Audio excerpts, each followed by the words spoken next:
Assalamualaikum warahmatullahi wabarakatuh. Bismillahirrahmanirrahim. Walhamdulillah. Wassalatu wassalamu ala Rasulillah Muhammad bin Abdillah wa ala alihi wa sahbihi wa mawala amma ba'du. Faqad qala Allah ta'ala fi kitabihil karim a'udzu billahi minasy syaithanir rajim. Bismillahirrahmanirrahim. Wa litukmilul 'iddata wa litukabbirullaha 'ala ma hadakum wa la'allakum tashkurun. Wa qala Nabi sallallahu alaihi wa alihi wasallam khairun nas anfa'uhum linnas.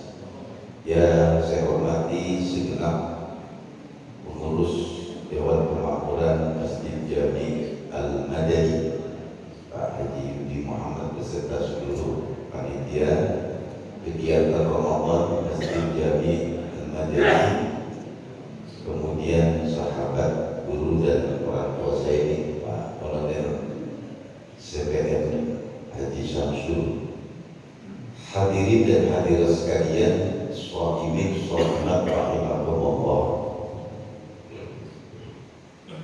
Nabi berpesan ketika memasuki Ramadan dan juga di luar Ramadan, ada 3 pesan Nabi. Pesan Nabi yang pertama adalah jangan tinggalkan sholat sunnah.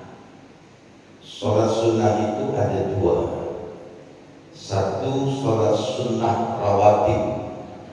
Ya, sholat sunnah rawatib itu qobliyah ba'diyah. Nanti Bapak Ibu sekalian lihat dalam kitab Fiqhul Islam wa Aqidatuh Dr. Wahbah Az-Zuhaili, di dalam bab sholat sunnah itu ditulis di situ tuh ada 2 hadis Nabi. Kalau ada orang yang sehari semalam mengerjakan 12 rakaat sholat sunnah qobliyah dan ba'diyah, satu mengatakan banallahu baitan fil jannah, yang kedua yubna lahu baitun fil jannah.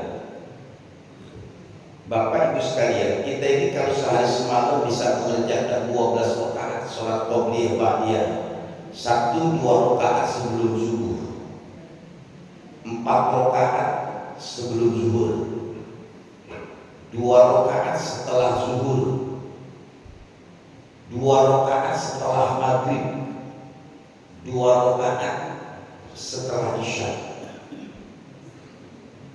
Kalau seandainya kita mau ambil misalnya sebelum subuh 2 rakaat, sebelum zuhur 2 rakaat, setelah zuhur 2 rakaat, sebelum asar 2 rakaat, sesudah maghrib 2 rakaat, sesudah isya 2 rakaat, total semua 12 rakaat.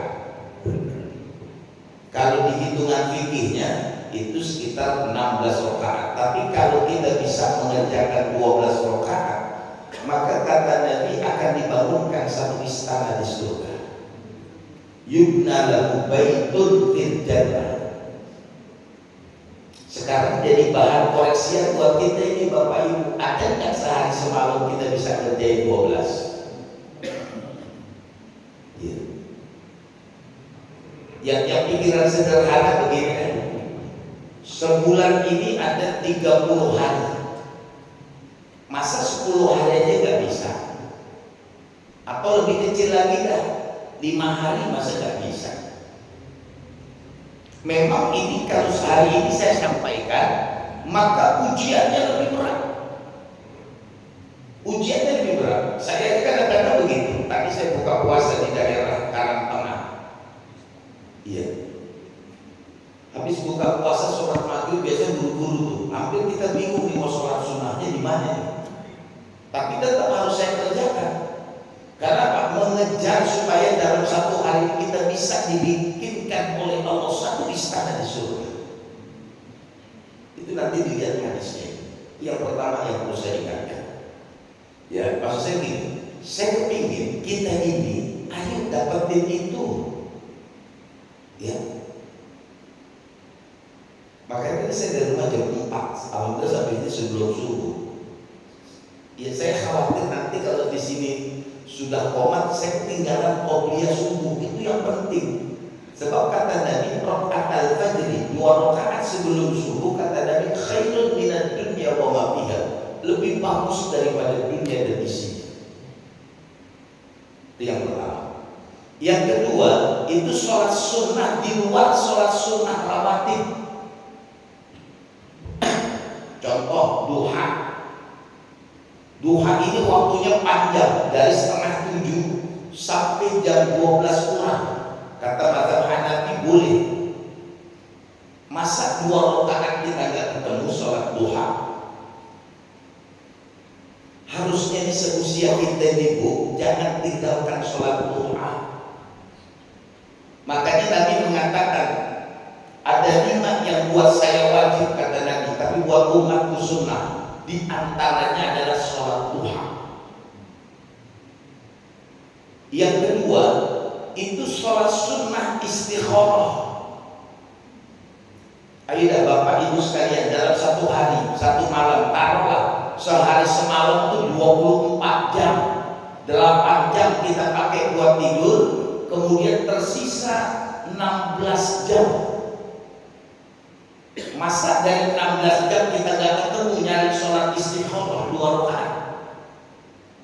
Waktunya kapan? Terserah. Saya pribadi biasanya habis maghrib, karena saya ngejar namanya sholat sunnah awwabin. Ya, minimal dalam satu hari kita bisa mengerjakan 2 rakaat sholat istikharah. Sholat istikharah itu akan memudahkan kita ketika ada pilihan. Kalau kita pengen ini, pengen itu, pusing yang mana yang harus saya kerjakan. Tapi kalau kita biasa sholat istikharah, apapun yang kita pilih pasti itu yang mendapatkan ridho dari Allah. Itu yang kedua. Yang ketiga, sholat hajat. Tidak ada manusia yang tidak punya kebutuhan dalam hidup ini. Pasti kita punya kebutuhan. Kuncinya di hajat. Kemudian ini yang berat, sholat tahajud. Kalau Ramadan saya yakin nggak begitu berat sholat tahajud, karena rata-rata kita bangun sahur. Tapi Pak, kita boleh akui, ibu-ibu tuh bangun lebih dulu dibandingkan kita. Ibu-ibu bangun jam 3. Kita bangun setengah 4, kadang-kadang bangun setengah 4 cuma nanya doang. Udah mateng belum? Belum, tidur lagi, kita lupa baru bangun. Ya taruhlah kita bangun jam 4, masih ketemu tahajud 2 rakaat. Masih ketemu Pak. Ayatnya jelas kok, wa minal laili fatahajjat bihi nafilatan laka asa ayyab'atsaka rabbuka maqaman mahmuda. Pokoknya kerjain aja dulu. Nah, yang kelima di bulan Ramadan sholat tarawih. Nanti lihat dalam kitab Bidayatul Mujtahid, sholat tarawih itu ada yang mengerjakan 46 rakaat. Ini bukan model kita jadi. Taruh potong setengah 20, berat juga. Taruh 8. Kalau 8 nggak sanggup 4. Kalau 4 nggak sanggup 2. Emang ada sholat tarawih 2 atau 4 rakaat? Ada. Siapa? Ente. Nah, coba aja Bapak kalau lihat sholat tarawih paling belakang, ada yang 2 rakaat udah pulang, nah itu dia orangnya. Ada yang 4 rakaat udah duduk di depan, nah itu dia orangnya. Tapi masih penting, masih sholat tarawih. Gitu Pak. Ya. Nah, ini terkait dengan sholat. Nah, saya ingin bicara kunci sholat. Sholat itu adalah ibadah yang luar biasa. Nah, nanti dibuka dalam kitab namanya Hikmatut Tasyri'. Hikmah ketika kita mengerjakan ibadah. Contoh, kenapa kalau kita sholat takbiratul ihramnya itu Allah, pasti tangannya begini. Saya belum pernah lihat ada orang takbiratul ihram Allah, saya belum pernah lihat. Seandainya ada, kasih tahu saya. Enggak, saya pengen lihat doang orang yang habisnya begitu. Enggak, umumnya orang sholat tarawih, takbiratul ihram kan begini. Allahu Akbar. Kenapa begini? Enggak, Bapak harus takbiratul ihram begini ya? Gimana sih saya nanya? Ini saya nanya, Bapak Ibu kan takbiratul ihram begini. Saya mau nanya kenapa begitu? Ya jawaban gampang, dari dulu saya diajarin begitu, itu jawaban gampang. Iya. Kenapa kita sholat kemudian takbiratul ihramnya begini? Ini untuk menunjukkan pernyataan kita ketika kita sholat, kita katakan dunia nyingkir dulu. Saya lagi Allahu Akbar. Saya kasih contoh dari gampang. Kalau ada teman kita marahin kita nih, kita giniin, maju ke mundur. Bang, gini bang, kira-kira kita gini, dia maju ke mundur. Hah? Kalau ada teman kita datang, kemudian kita giniin, dia maju ke mundur. Logikanya sederhana. Kenapa kita begini? Kita katakan dunia sebentar, bentar. Saya lagi urusan Allahu Akbar. Tiada yang paling besar kecuali Allah. Maka ada bacaan doa namanya iftitah, macam-macam nih. Ada yang baca Allahu Akbar kabira walhamdulillah. Bapak biasa baca yang mana? Ada yang baca Allahumma ba'id baini wa baina khataaya. Enggak, saya tanya Bapak Ibu biasanya baca Allahu Akbar kabira Allahumma ba'id. Oke, saya jelasin yang gitu, maksud saya begitu. Allahu Akbar kabira. Ya Allah, Engkau adalah Tuhan yang besar. Walhamdulillahi katsira. Segala puji hanya milik-Mu ya Allah. Walhamdulillahi katsira. Wa subhanallahi bukratan wa asila. Saya bertasbih kepada Engkau ya Allah, bukratan di pagi hari, wa asila dan di sore hari. Kenyataannya Bapak pagi baca tasbih. Nah, itulah. Udah punya komitmen sama Allah tapi nggak jalankan komitmen. Bukan Allah nggak sayang sama kita, karena kita nggak punya komitmen. Padahal setiap sholat kita katakan bukratan wa asila. Kemudian kita katakan wajhatu wajhiyah, saya hadapkan wajah saya kepada Allah. Wajhatu wajhiyah lillazi fataras samawati wal ardh, yang punya langit sama bumi. Hanifan muslimah wa ma ana minal musyrikin, dengan rasa tunduk tanpa ada kemusyrikan dalam diri saya. Itu komitmen kita. Maka kita katakan inna sholati, sesungguhnya sholatku, wa nusuki, rangkaian sholatku dari takbir sampai salam, wa mahyaya, dan kehidupanku, wa mamati, dan kematianku, kita bilang lillah. Oke, ini bagian daripada godaan sholat. Godaan sholat yang pertama, inna sholat di sholat. Kadang-kadang kita di usia-usia kita bingung. Ini saya sholat dulu apa asar dulu ya. Kalau lagi sholat sunnah juga bingung. Ini hajat dulu apa taubat dulu apa sholat sunnah. Ini nggak sholat aja kan. Di usia-usia kita. Atau wanusuki, rangkaian sholat. Nah, kalau rangkaian sholat umum Bapak dan saya sama nih nasibnya. Kalau sholat zuhur sendirian di rumah, itu yang paling sering kita lupa bilangan 3 apa 4. 3 apa 4 ya? Kayaknya 4 lah. 3 4. Akhirnya disalam. Assalamualaikum warahmatullahi wabarakatuh. Bininya di belakang ngeliatin, nanya, Pak, Bapak sholat maghrib zuhur, Bapak zuhur 3 rakaat 4. 3 Pak, saya yang ngitungin 4. Diribut berdua. Akhirnya kata laki, udah dah, Allah maha tahu. Kata bininya, saya aja tahu apalagi Allah. Itu nggak tahu saya waktu itu. Lah paketnya kalau sholat sendiri kan sering lupa bilangan. Umum tuh. Nah, kemudian godaan yang ketiga, wa mahyaya, kehidupan. Dalam bahasa Arab ada namanya hayyun. Hayyun itu hidup. Kemudian wa mahyaya itu artinya kehidupan. Bahasa filosofi yang sederhana begini. Orang yang hidup belum tentu punya kehidupan. Tapi orang yang berkehidupan pasti hidup. Gak tahu Bapak ngerti, kagak saya orang yang hidup belum tentu berkehidupan. Tapi orang yang berkehidupan pasti hidup. Ngerti nggak? Kalau nggak ngerti saya jelasin, dalam arti udah aman. Orang yang hidup belum tentu berkehidupan. Kadang kita sering nanya, kawan kita kemana sih, jarang kelihatan. Gue mau pernah lihat ada 2 tahun 3 tahun masih ada. Dia udah geletak aja di kamar, nggak bisa kemana-mana. Hidup nggak orang? Tapi nggak punya kehidupan, di kamar aja udah geletak.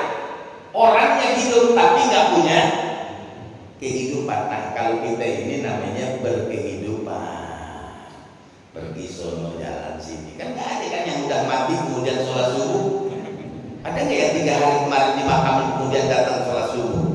Lah lu lah kemarin lu disubuhin, aku mau sembahyang subuh dulu, kan nggak ada. Itu. Jadi godaan sholat itu kehidupan. Contoh, saya kasih contoh aja biar gampang, yang simpel-simpel aja contohnya. Kadang-kadang gini Bu, ibu baru banget sholat zuhur, Allahu Akbar. Emang godaan orang sholat tuh Pak, belum sholat HP nggak bunyi, heran. Tapi pas dilihat Allah bunyi nih HP. Kadang kita belum sholat, nggak ada teman kita datang, giliran kita Allah, ada yang datang. Ibu lagi sholat zuhur, ada yang datang. Assalamualaikum. Anak yang buka. Mbok, kenapa Mbok? Mama mana? Lagi sholat baru banget. Tolong kasih tahu ya mamanya. Nanti asar ada acara 40 harian. Iya beres. Namanya anak-anak dipesenin, dia lupa bilangin emaknya main. Pulang-pulang menjelang maghrib, ketemu emaknya lagi naik berkat, ditanya sama anaknya, "Lama, dari mana mak bawa berkat?" 40 harian. Lah kan saya lupa bilangin, tadi pas ruku saya dengar. Jadi pas ruku didengar, didapat. Nah, di sekarang dia dengar didapat. Ya, nah itu godaan. Kemudian ada wa mahyaya wa mamati. Ya, kadang-kadang kan kita lagi sholat ini yang kita ingat kematian, ya Allah. Ya, itu. Duduk aja sih jangan kemana-mana. Ini teman saya sekolah dulu di dalam. Cuman pinteran dia pakai sorbannya panjangan.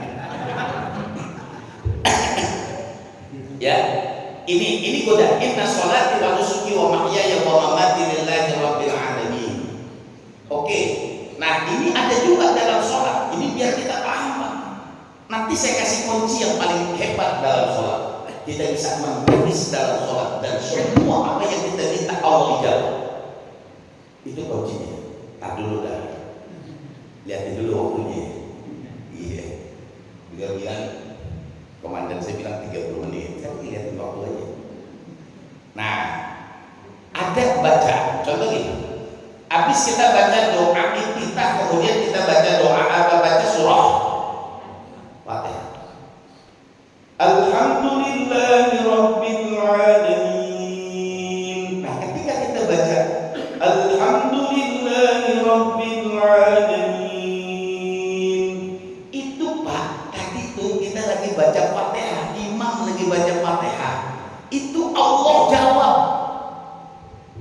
Nanti lihat di dalam kitab Sahih Bukhari, hadis riwayat Abu Hurairah. Alhamdulillahi rabbil alamin. Kata Allah, hamadani abdi, hambaku sedang memujiku. Ar-Rahmanir Rahim, asna'ani abdi, hambaku sedang menjunjungku. Allah bangga dengan. Maliki yaumiddin, majjadani abdi, hambaku sedang memuliakanku. Dan dahsyatnya di kalimat Iyyaka na'budu wa iyyaka nasta'in. Apa kata Allah? Hadza baini wa baina 'abdi ma sa'al. Yang gampang pakai bahasa saya orang Betawi. Ya, yang gampang bahasa saya. Ditanya, "Bang, abang minta apa?" Ini Bang, antara kita berdua, abang abang minta apa? Itu ketika kita baca Fatihah. Kemudian kita baca ihdinas siratal mustaqim. Diulangin lagi mau hada baini wa baina 'abdi ma sa'al. Ini kita berdua bang, abang minta apa? Siratal ladzina an'amta 'alaihim ghairil maghdubi 'alaihim waladdallin. Kemudian Allah katakan sama, hada baini wa baina 'abdi ma sa'al.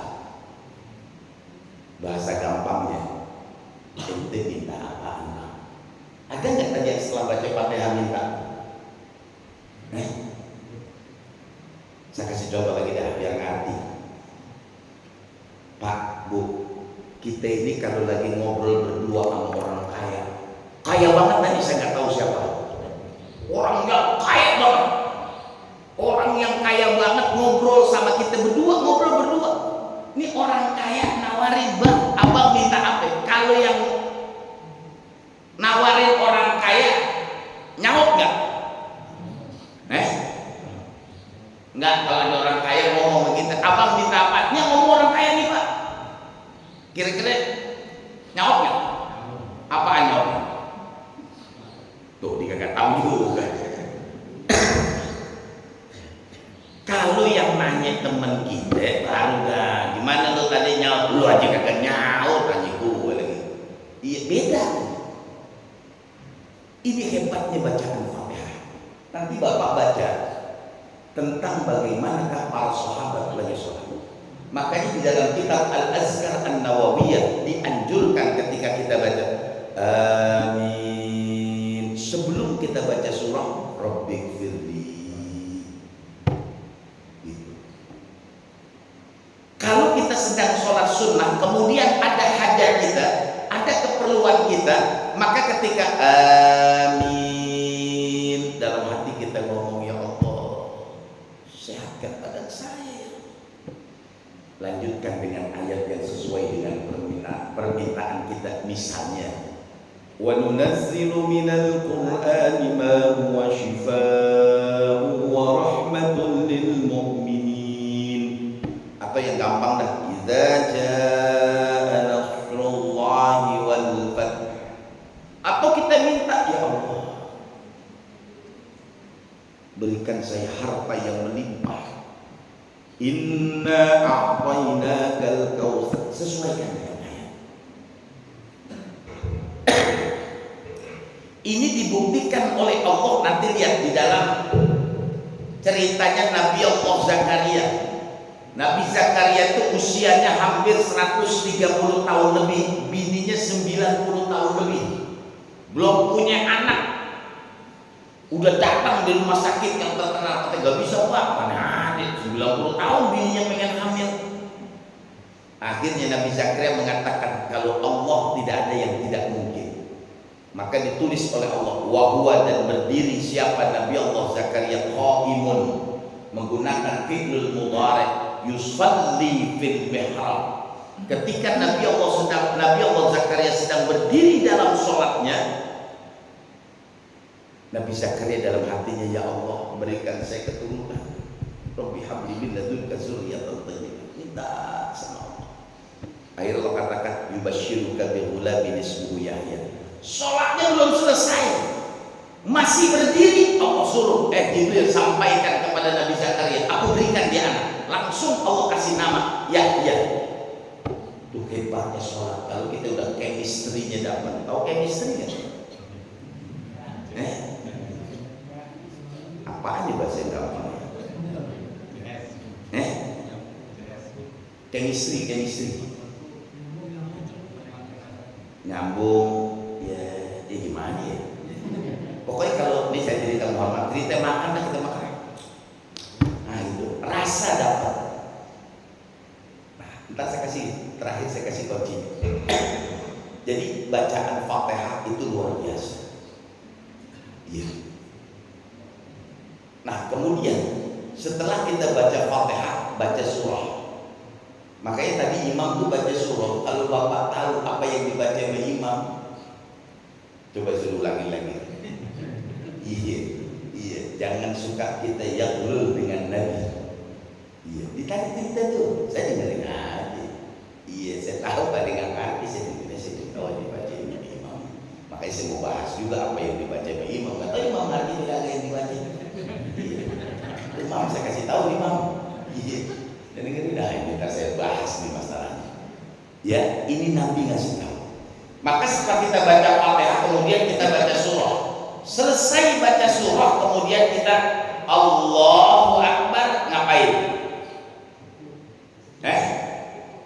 Ruku. Bapak Ibu tadi baca ruku, bacanya apa? Kenapa Bapak Ibu baca Subhana Rabbiyal Azim? Lah kan nanya dulu, nanya kan boleh. Enggak, saya cuma nanya Bapak. Saya enggak, Bapak ketika Ibu ketika ruku baca Subhana Rabbiyal Azim, ngapa baca Subhana Rabbiyal Azim? Kenapa enggak baca Subhana Rabbiyal A'la? Tuh kan bagaimana kita mau diijabah, dibacanya kagak ngerti. Subhana, maha suci Engkau ya Allah, Rabbi Tuhanku al-azimi.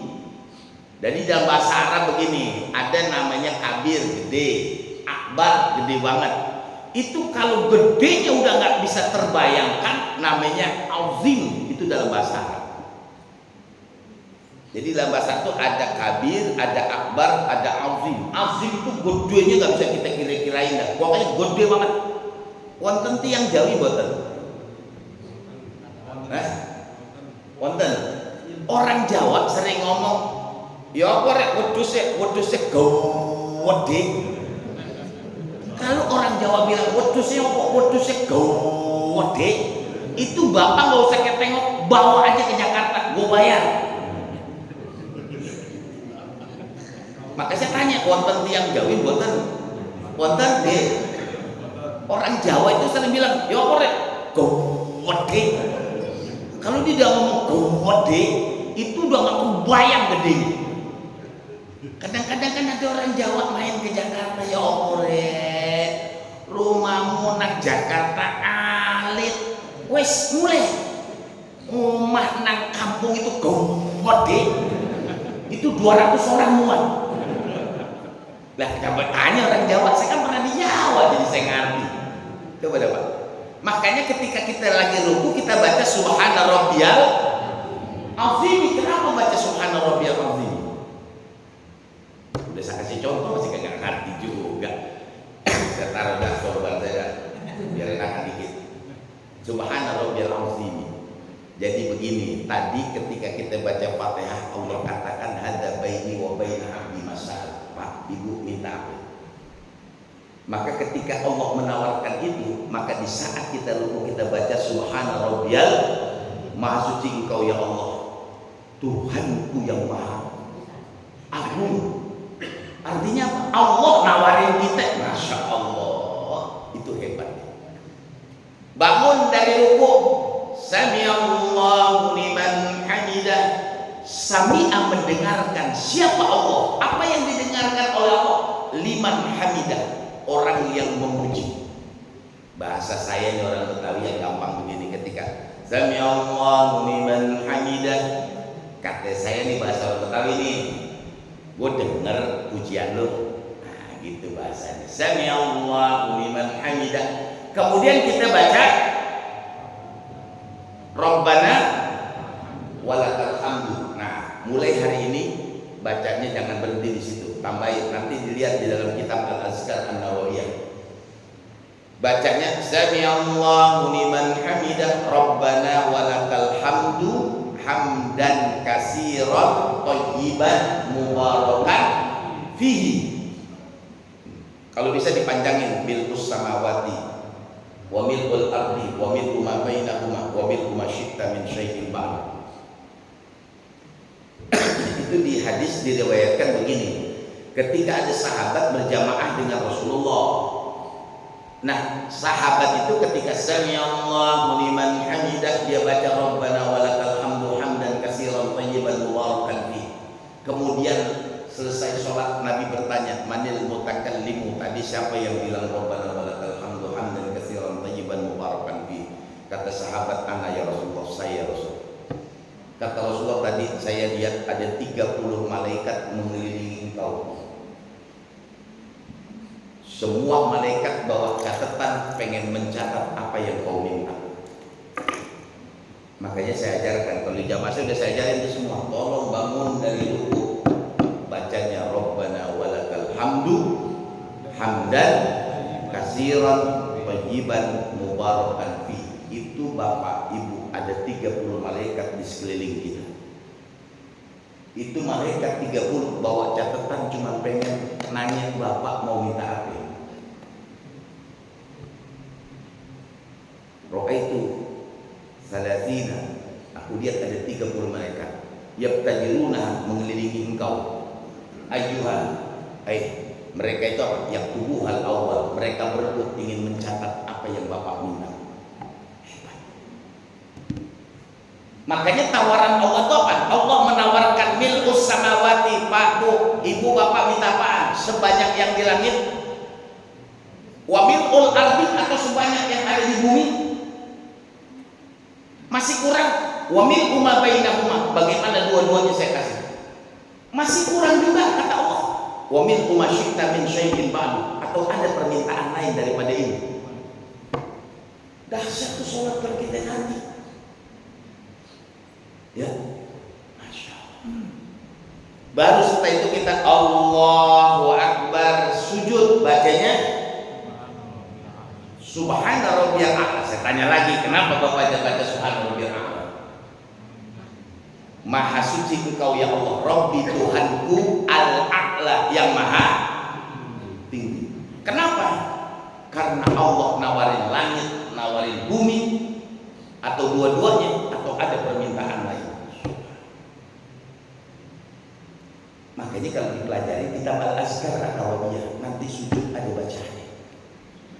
Subhanallah, bangun dari sujud Allahu Akbar, baca Rabbighfirli warhamni wajburni warfa'ni warzuqni wahdini wa'afini. 8 permintaan kita. Rabbighfirli, ya Allah ampuni dosaku. Tidak hanya diampuni dosaku ya Allah, warhamni, sayangi aku ya Allah. Wajburni, ada kesusahan, bantuin ya Allah biar gampang. Kemudian apa lagi? Warfa'ni, angkat ya Allah derajat. Allah ampunin, Allah sayangin, Allah mudahin, Allah angkat derajat. Setelah diangkat derajatnya, warzuqni, kasih saya rezeki ya Allah. Wahdini, kasih saya petunjuk ya Allah. Kemudian wa'afini. Maka orang sering ngomong gimana kabarnya sehat wal, apa artinya afiat? Kan kita sering gimana kabar lu? Sehat. Alhamdulillah sehat wal afiat. Afiat artinya apa? Bukan orang kita begitu tuh kalau ngomong dengan hati. Nih, afiat itu sehat zahir batin. Kan ada orang zahirnya sehat, batinnya sakit, namanya kentir. Yang nggak tahu tanya orang Jawa. Kentir, ngerti sebutan itu kentir ya, tanya kan. Kalau dia tahu tanya dia, biar saya nggak jelasin lagi. Yang kedua, ada orang jasmaninya sakit, rohaninya sehat. Iya. Nah kita kan kepengen sehatnya sehat jasmani, sehat rohani, duit banyak, urusan gampang. Siapa yang ngomong? Makanya wa'afi. Baru terakhir namanya wa'fu anni, maafkan saya ya Allah. Saya kasih contoh lagi yang bergampang, udah terang nih masalahnya. Bapak mau saya liatin, bisa juga liatin, tenang aja. Wa'fu anni itu artinya maafkan saya. Contoh begini, ini saya cerita lagi walaupun makruh nih ceritanya. Ketika buka puasa ada yang ngasih nasi kembuli, cuman lauknya semur tahu, protes nggak? Nasi kembulinya enak, cuman semurnya tahu yang cakep, semur daging. Besok gue bikinin nasi kembuli semur daging, tapi kerupuknya kerupuk yang merah. Protes lagi nggak? Ini sih nasi kembulinya enak, semur dagingnya juga enak, cuman harusnya pakai emping. Besok gue bikinin emping, nasi kembuli, semur daging, emping. Protes lagi nggak? Protes, namanya manusia. Ya nasinya enak, semurnya enak, empingnya juga enak, gurih, cuman kurang banyak. Itu orang kurang ini. Makanya kita bilang wa'fu anni, maafkan saya ya Allah. Nah, gitu Pak. Ya. Nah, kemudian kita baca tahiyat. Udah kan sujud tahiyat dah. At-tahiyatul mubarakatus sholawatut thayyibatu lillah. Itu diceritakan ketika Rasulullah Isra wal Mi'raj sampai di langit ketujuh, diantarkan oleh malaikat Jibril mau ke Sidratul Muntaha. Kata Jibril, ya Rasulullah, saya cuma sampai sini doang. Kesono Rasulullah masuk sendirian. Ketika Rasulullah ingin berjumpa dengan Allah, maka Rasul mengatakan at-tahiyatul mubarakatus sholawatut thayyibatu lillah. Jadi kalau kita tahiyat tuh ngebayangin kita lagi berjumpa dengan Allah. At-tahiyatul mubarakatus sholawatut thayyibatu lillah. Makanya dikatakan oleh Allah, Assalamu alayka ayyuhan nabiyyu. Itu untuk individu. Assalamu alayka, keselamatan buat engkau. Siapa? Ayyuhan nabiyyu, wahai seorang nabi. Kenapa Allah tidak mengatakan assalamu alayka ya Muhammad, tapi mengatakan assalamu alayka ayyuhan nabi? Orang Pak, kalau dipanggil jabatannya dia girang. Teman kita, ini mohon maaf nih kalau dia sampai, namanya Agus, jadi RT, jangan panggil Gus, jangan panggil Pak RT, nah digirang tuh. Iya. Enggak, saya kasih contoh di tempat lain yang bener Agus RT. Ini contoh doang, contoh kan gitu. Iya, jangan panggil Pak RT. Ada Pak RT. Tapi bukan Agus kan? Ah iya, jangan panggil Pak Agung, jangan Pak RT. Nah itu ya, karena itu udah bahasa. Assalamu alayka ayyuhan nabiyyu wa rahmatullahi wa barakatuh. Ketika Allah katakan assalamu alayka ayyuhan nabiyyu wa rahmatullahi wa barakatuh, apa yang dijawab oleh Nabi? Assalamu alaina. Padahal alaika, tapi dijawabnya dengan alaina. Kenapa alaina? Udah dia nggak tahu juga, waktunya makin habis no. Nah, yang gampang begini, bahasa Indonesia, adik kita, adik kami. Kalau kita yang diajak ngomong ikut, kalau kami yang diajak ngomong nggak ikut. Misalnya saya tanya, dan kami berangkat jam berapa? Nah, komandannya nggak ikut, Pak Kolonel nggak ikut. Karena saya tanya Pak Kolonel, kapan berangkatnya? Kami berangkatnya kapan? Bapak nggak ikut. Tapi kalau saya ngomong sama sopir bis, Bang, kita jalan jam berapa? Pasti ngikut. Nggak mungkin sama sopir bis kami berangkat jam berapa? Karena sopir itu bawa diri. Ya, itu bahasa Indonesia. Kan bahasanya gitu. Makanya dikatakan oleh Nabi, assalamu alayna, keselamatan buat kami. Kalau kami, Nabi dengan siapa? Umatnya. Kita itu dari sampaikan sama Rasulullah, ditegesin sama Nabi, wa ala ibadillahis sholihin, dan hamba-hamba Allah yang soleh. Itu didengar oleh malaikat, didengar oleh para nabi-nabi yang dijumpai oleh Rasulullah. Semua mengatakan asyhadu an la ilaha illallah. Kan begitu kan perjanjiannya? Asyhadu an la ilaha illallah wa asyhadu anna, baru disebutkan namanya Muhammadar Rasulullah. Kenapa? Karena yang nyebut kita dan para hamba-hamba yang soleh. Baru baca Allahumma sholli ala sayyidina Muhammad ila akhiri. Ya, nah itu. Nah, karena ada 0551, saya simpulkan intinya. Gini, Bapak Ibu nanti boleh dipraktekin di rumah lagi sholat duha. Jadikan di setiap gerakan-gerakan sholat kita baca Rabbi firli, minta ampunan. Saya kasih contoh. Ketika kita Allahu Akbar, baca doa kita kabirul akhir. Sebelum masuk ke Fatihah, dalam hati kita bilang Rabbi firli. Bisa ngomong doang nih Pak nih, jangan tadi contohin dalam hati. Kalau saya ngomong, dengar kan Pak, kalau Pak nggak dengar. Harus contoh Rabbi firli. Atau pakai bahasa Indonesia ya, oh ampuni dosaku baru. Alhamdulillah Rabbil alamin. Amin. Rabbi firli Allah ampuni dosa. Baru kita baca wadduha wal laili idza saja. Selesai. Rabbi firli Allah ampuni dosa.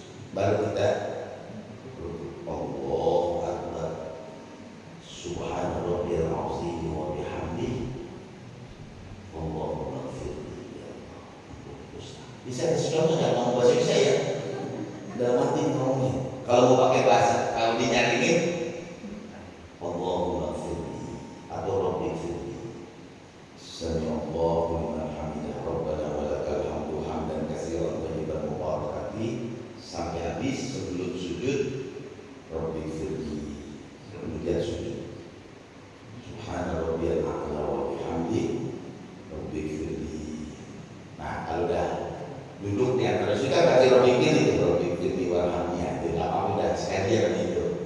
Sujud lagi. Nah, jadikan di setiap gerakan baca Rabbi firli itu semua apa yang kita pengen Allah ijabah. Coba aja. Nah, coba di sini. Mana? Bapak saya mau pulang, masih jauh. Kalau pulang 1 jam ini berarti 35 menit naik motor. Mau mampir ke rumah teman saya dulu. Nah, oke. Sholat itu gerakannya juga mengandung nilai kesehatan. Ya. Jadi kalau ruku pegang dengkulnya yang benar. Dengkulnya dipegang benar. Tekan itu. Kita pegang biar di sininya kencang nih. Nanti nggak kena itu yang namanya sangat kejepit. Pinggang. Karena rata-rata orang ruku di sembarangan. Coba aja. Kadang di ruku terlalu ke bawah. Ini pegang nih. Apa namanya?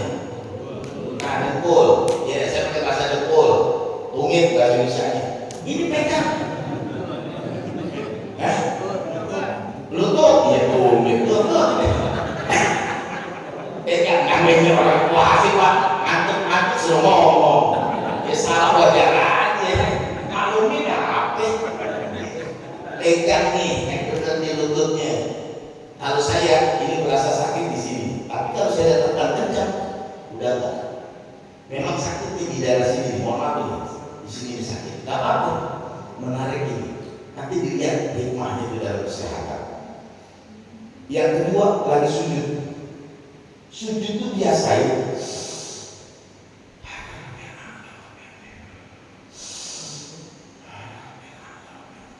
Gitu. Tarik nafas. Nggak kena stroke ke depannya. Nggak pikun ke depannya. Jangan lagi sujud tahan nafas, nggak boleh. Tarik nafas. Kalau ada yang pusing, sujud aja. Tapi pusing karena bukan urusan lebaran ya. Pusing orang lain. Kalau urusan lebaran biarkan sujud berkali-kali, malah kagak. Pusing juga. Ini pusing yang benar nih. Yang migrain. Karena ada teman saya itu di Kalibata, seorang kiai stroke, dia teorinya sholat sampai hari ini sehat. Kita ini sering ketika sujud, nah harusnya jangan buang pakai mulut, gak apa-apa. Jangan tarik nafas dari mulut.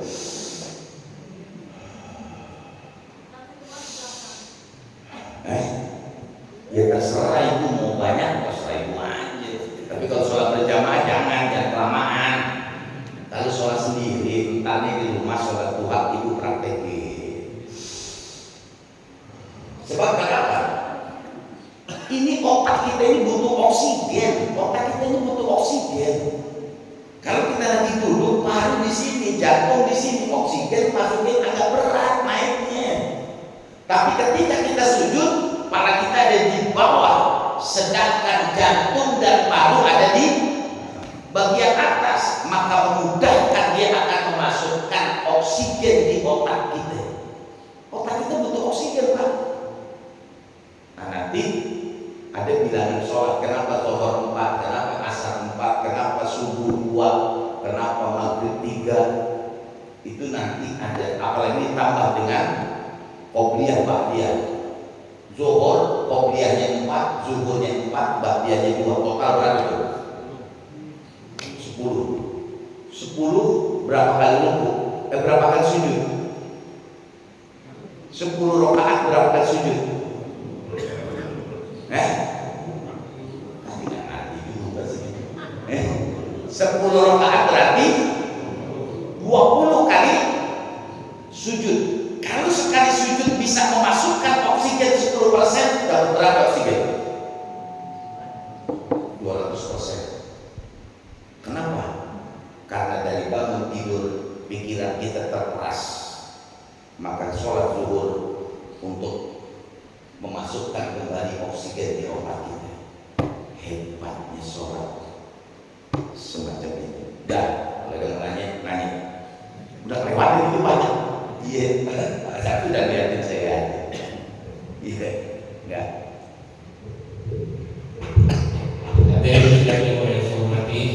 Demikian kesempatan telah kita mendapatkan penjelasan bergabung. Namun demikian